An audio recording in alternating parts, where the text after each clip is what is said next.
ഒരുപാട് കാലത്തെ കാത്തിരിപ്പിന് ശേഷം ഗുരുവായൂരപ്പന്റെ അടുത്തേക്ക് ഒരു യാത്രയുണ്ട്. പരിഭവങ്ങളും സങ്കടങ്ങളും പരാതികളൊക്കെ ആയിട്ട് നടന്ന് ആ ശ്രീലകത്തിന്റെ മുമ്പിൽ അങ്ങോട്ട് എത്തുമ്പോ ഭഗവാനെങ്ങനെ കാണാം. ശംഖും ചക്രവും ഗദയും പങ്കജവുമായിട്ട് ചക്രവർത്തി ഭാവത്തിലുള്ള ഭഗവാന്റെ രൂപം അതങ്ങോട്ട് കാണുമ്പോ കണ്ണ് നിറഞ്ഞൊഴുകും, തൊണ്ടയിടറും, എല്ലാം മറന്നു പോവും. പരിഭവങ്ങളും സങ്കടങ്ങളൊക്കെ. ഗുരുവായൂരപ്പാന്നൊരു വിളിയുണ്ട്.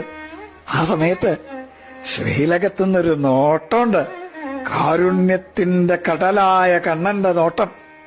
ഞാനില്ലേ കൂടെ എന്ന് പറഞ്ഞിട്ട് ആ കണ്ണനെ ഹൃദയത്തിലേക്ക് നിറയ്ക്കുമ്പോഴേക്കും ദ്വാരപാലകർ നമ്മളെ നിൽക്കിണ്ടാവും. പക്ഷെ ആ കാരുണ്യം നിറഞ്ഞൊരു നോട്ടല്ലേ, അത് മതി നമ്മളെ പരമാനന്ദത്തിൽ ആറാടിക്കാൻ. കൃഷ്ണ ഗുരുവായൂരപ്പ.